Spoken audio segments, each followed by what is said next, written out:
My Lord Emmanuel, मैंने भारत का कोना कोना देख लिया। ना ही मुझे कहीं कोई चोर मिला और ना ही कोई भिखारी। हमारा मानना है कि उस देश के पास बेशुमार धन दौलत है।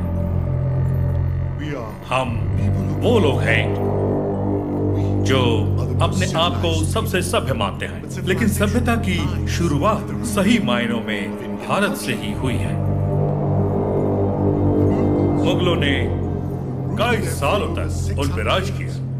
उन्होंने उनका खजाना जरूर लूटा, लेकिन उनकी तहजीब नहीं लूट पाए। उनकी ताकत वेदों, शिक्षा और सभ्यता में है। वो ताकत छीन लो, फिर भारत को लूटना आसान हो जाएगा। फूट डालो और राज करो की नीति से अंग्रेजों ने भारत की शासन व्यवस्था तहस नहस कर दी है। हर तरफ खलबली है। कुछ राजा और पालेगार आजादी के लिए ब्रिटिश के खिलाफ आंदोलन छेड़ चुके हैं। हम जानते हैं कि पहला स्वतंत्रता संग्राम 1857 का सैनिक विद्रोह था, जिसमें झांसी की रानी लक्ष्मीबाई ने बहुत बड़ी भूमिका निभाई।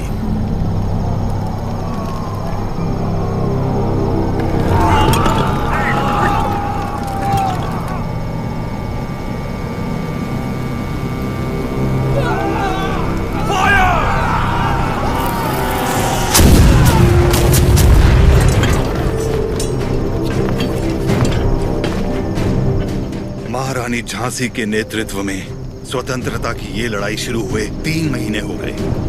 20,000 योद्धा हमारे साथ मैदान में उतरे और अब सिर्फ हम 100 योद्धा ही बचे।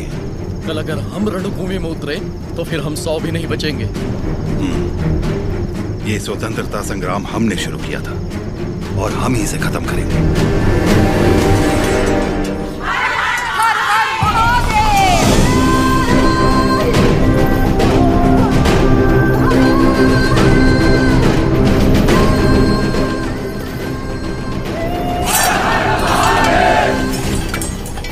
सर कट भी जाए तब भी हाथ से तलवार नहीं छूटनी चाहिए।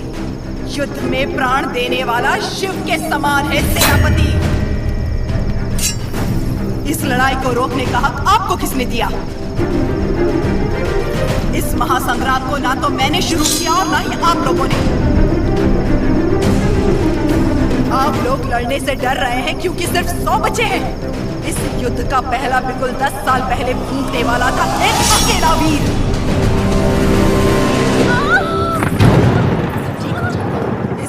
साम्राज्य की जड़ें हिला देने वाला योद्धा एक ही था।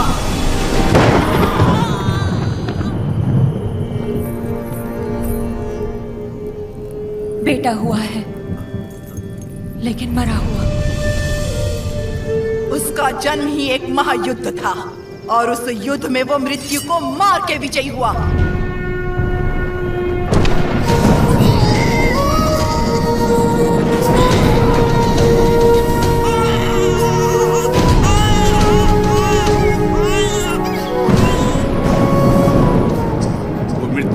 कर पैदा हुआ है, अब मृत्यु से छू भी नहीं सकती। वो एक योगी था, एक महायोद्धा था, स्वातंत्र की पहली अलख जगाने वाला रेनाडू का सूर्या।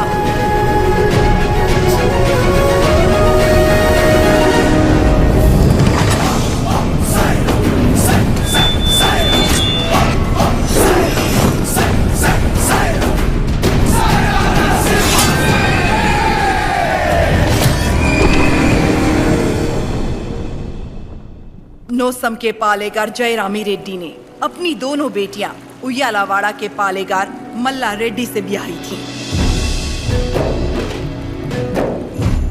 बड़ी बेटी ने 2 पुत्रों को जन्म दिया और छोटी ने एक को, जिसने सिर्फ 6 बरस की उम्र में दिखा दिया कि वो कोई साधारण बालक नहीं है। उन दिनों सीमा में भीषण अकाल पड़ा था।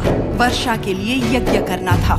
यज्ञ में मज्जारी के किसी वंशज को जगन्नाथ पर्वत पे दीप प्रज्वलित करना था।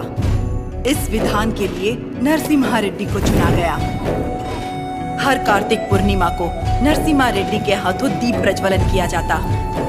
आसपास के सैकड़ों गांवों के लोगों का मानना था कि ये दिया एक उज्जवल भविष्य का संकेत है। नरसिम्हा रेड्डी को उनके नाना ने गोद ले लिया क्योंकि उनके पास नोस्तम किले का उत्तराधिकारी नहीं था।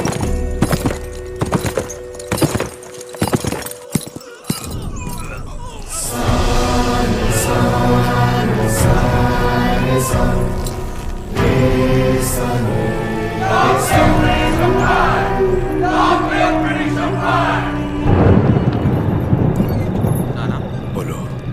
आप जानते हो वो लोग क्यों मारे गए?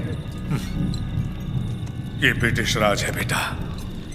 जो उनसे सवाल पूछता है, उनके खिलाफ जाता है, उसे मार दिया जाता है। आप तो पालेगार है ना, आप कुछ नहीं कर सकते? हम नाम के पालेगार हैं। ये अंग्रेज हमारे देश में घुस आए, हमारे अधिकार छीन लिए और हमारी जनता को लूटने लगे अपनी बंदूकों से डराकर। हमारी सत्ता हथियाने की